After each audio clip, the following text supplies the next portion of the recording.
Good afternoon, everyone. Welcome to an episode of Battle Commentary with me, Jedidiah, as your host. Here I have a battle between me and Ozzy. So the reason why I'm showing this battle today is because I thought this is one of the most exciting battles I ever had.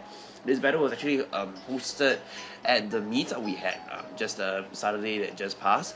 And funny story is, Ozzy was actually a passerby that I had battled a very long time ago. Not saying very long time ago. Some time ago at my sister's concert, and the battle ended with me winning by a landslide. But compared to that, today's battle was very different because now his team is no longer an in-game team and he's upgraded everything. So I actually have a very fun match. Thank you, Ozzy, and we had a lot to learn from this match. There were a lot of predictions, and you will see why in the video. So as you can see, my team has a Smurgle, his team has a Smurgle. We both have rapid spinners and we both have Aegislash, which is very exciting because Aegislash is one of the biggest mind efforts in the game since Generation 6. So as you're going to see, Aegislash is actually going to play a critical role in our battles later on. So I kind of predicted that we'll both start off with Smurgle, but there's really no other way I can get around that. We didn't want anything else to be put to sleep, and I decided to just risk the speed tie. Since they're going to be the same speed, there's a 50% chance that one of us might go first, and that would be me. Luck was on my side. So I put his opposing Smurgle to sleep, and he's not able to set up many hazards, so good for me.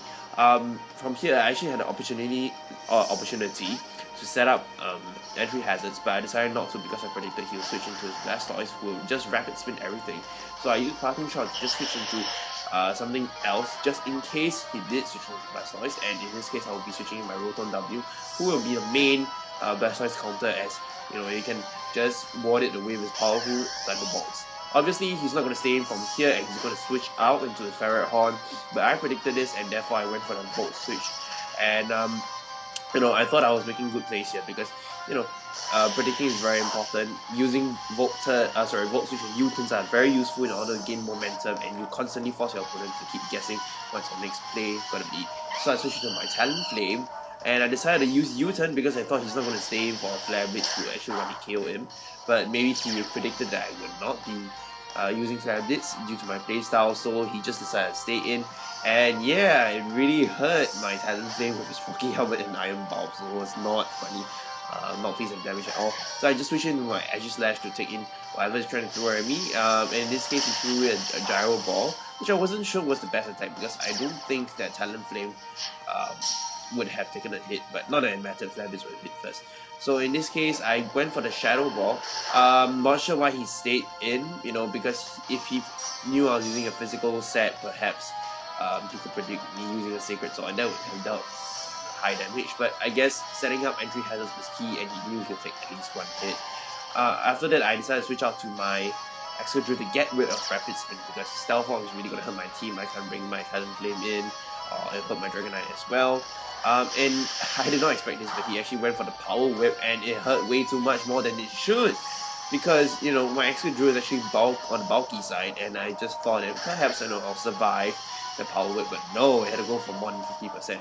So I tried to do a Rapid Spin, but obviously he predicts this, it goes for his Aegislash, which negates my Rapid Spin completely. That was a big misplay. I just should have went for the Earthquake, which would have maybe KO'd the Ferret Horn or hit Aegislash for heavy damage. I switched in my Talonflame anyway because, since his own Smurgle is asleep, I can't, spore his Aegislash due to Steep Claws. So I thought maybe I'll just try to go for, the Will-O-the-Wisp. And even if he used King Shield, get through, but obviously luck is not on my side. Will-O-the-Wisp did not hit his Aegislash at all. I tried to go again for Will-O-the-Wisp. At this point I thought, okay, my Talonflame is most probably useless because the Stealth Rock's being up. But I did not know why he did not KO me with the Shadow Sneak earlier, because, Talonflame is not a normal flying type with the other birds, it's fire flying, so the Shadow Sneak would actually KO me. And since I was choice banded, there was no way I could switch. Perhaps he was caught off guard because he didn't know I was having a choice band and thought that I could switch in with a Brave Bird or something, I don't know.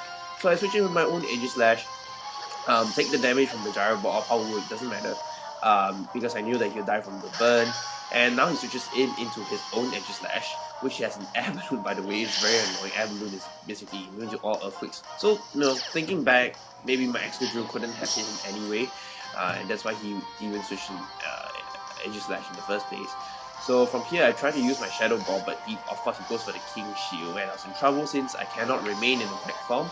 I switch out to my Smeargle, predicting either, it can't be a Sacred Sword since Aegislash is immune to fighting, so I thought he used Shadow Sneak or something like that.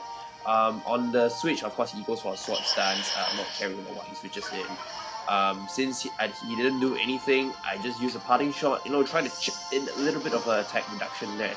And after that, I switched him back my own Aegislash, predicting a Sacred Sword since Smeargle is weak to fighting and immune to Shadow Sneak.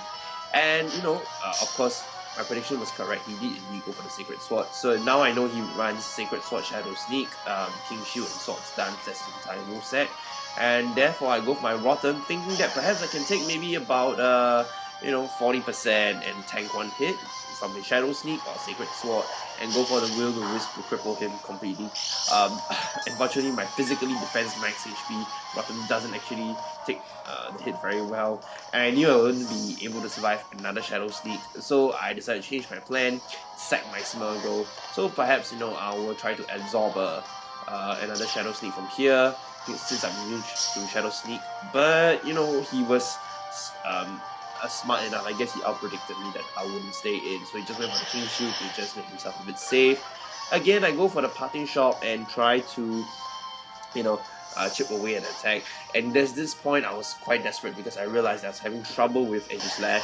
So to me, I thought, okay, the ideal situation is I sack one of my monsters, switch in Tyranitar, and Mega Tyranitar, which has to be Mega in the first place, then go for a Dragon Dance. He does a King Shield, and then I kill him with Crunch. But at the moment, I don't really have much of a choice, and I didn't want this to stall for too long because his actions are really unpredictable. So I switched in my Tyranitar, thinking that perhaps I can scare him away with a Crunch. But he was smart enough to stay in. In fact, he uses a King Shield. So when I use Crunch at him, unfortunately my attack got sharply reduced, and this is bad for me because now I'm really forced to switch out, and he's still having the Sword Stance boost if I'm not wrong. I switched back to my Aegislash, thinking that he'll go for a Sacred Sword, so I was thinking I'll be new to it, but now, for some reason, he decided to switch out. Perhaps he was not confident of Mega Tyranitar, because, Mega Tyranitar has an attack base of, I think, 170? No, 163, 163, that's really high, and he's not confident of taking, an unboosted Crunch even. Although I really think he could have survived it in defensive form. So from here, he used Aura Sphere. Not sure why. Perhaps he thought I would switch out because of Dark Pulse, but I to be honest, I totally forgot about Dark Pulse. I just decided to go for a Shadow Ball because he's probably more physically defensive and especially defensive. And that's the amazing thing about Aegislash with Shadow Ball. A lot of people actually forget that it has equal high special attack base stats, and you can actually run in special attack set. So Aegislash users out there take note. Shadow Ball, Quiet Nature with what is it called, Spooky Plate, it does great damage as well. So he predicts my Shadow Ball and he goes in for the Smeargle to be immune to the Shadow Ball, but of course I go by the King Shield, and now he switches in Azumarill, thinking that maybe he will be able to resist a Shadow Ball. Sorry. Not Shadow Ball, a Sacred Sword, but of course I'm not running Sacred Sword, I'm running Iron Hit, so he does not expect this to actually take neutral damage, and now he's pretty much in trouble because Azumarill can't really do anything to me now that I go for King Shield and reduce his attack sharply. He tries to just do as much damage as he can while I try to finish him off with my own Shadow Ball. So I think this is one of the parts where he could have played better. He just threw in the towel for Azumarill.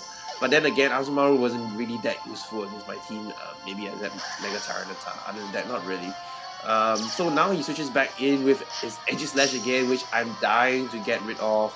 I just decided to try my luck. Perhaps he's going to go for King Shield or Sword Stance, and maybe I can Shadow Ball him.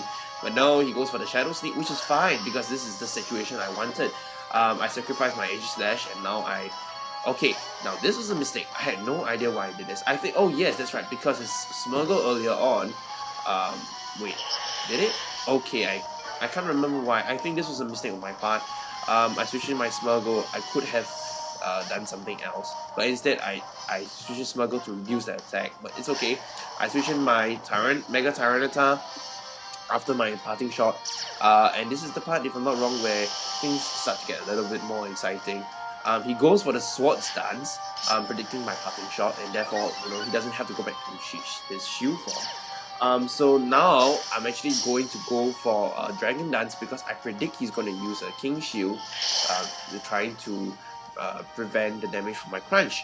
So now that I'm, have an increase in attack and speed, and now that he's already used King Shield the previous turn, he can no longer use King Shield again, and now I'm gonna go for the Crunch, outspeeding him. His Shadow Sneak won't be able to KO me, that's for sure, since I resist Ghost, even with his increased attack stats. So now I KO his Aegislash, and I think that's pretty much game because his Aegislash was the main thing that was holding me back. You have a Dragonite here with multi-scale, but no matter, I'm gonna use a Stone Age, KO him anyway, because now Mega Tyranitar's attack is sky high, and I could have gone for Crunch, but I thought, nah, well, just F it, Stone Age. Now I go for Crunch to defeat this Blastoise, Mega Blastoise. Perhaps you thought that he would take the hit, but really, Mega Tyranitar's attack is sky high. There's no way you can resist it. What I thought he could have done is perhaps maybe try to switch into Smurgle and at least, have some hope that it might wake up and use the Spore on me. But then again, Sandstorm and Focus Sash, he might not have survived. So in any case, it was pretty much game over because Smurgle is his last Pokemon. He's just gonna try his luck and see if he wakes up. He does indeed wake up on the last turn when Sandstorm subsided. Good for him, but he's not gonna do anything anyway. So from here, he actually resigned the game. That was it between me and Ozzy. Really exciting match. Aegislash and Aegislash. I really thought I was gonna lose, simply because he had a few opportunities to actually make a breakthrough to my team.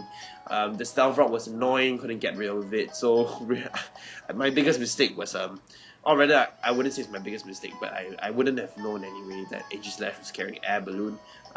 Usually they carry Spooky Play or Leftovers. So thank you very much, Ozzy. I'm going to see if I can review the other matches. So hope that you have enjoyed this video commentary. Like it, favorite, subscribe, whichever. I don't really care. I'm not really a YouTuber. And let me know if you want to see any changes to the format. Alright, we'll see you guys later. See you. Bye.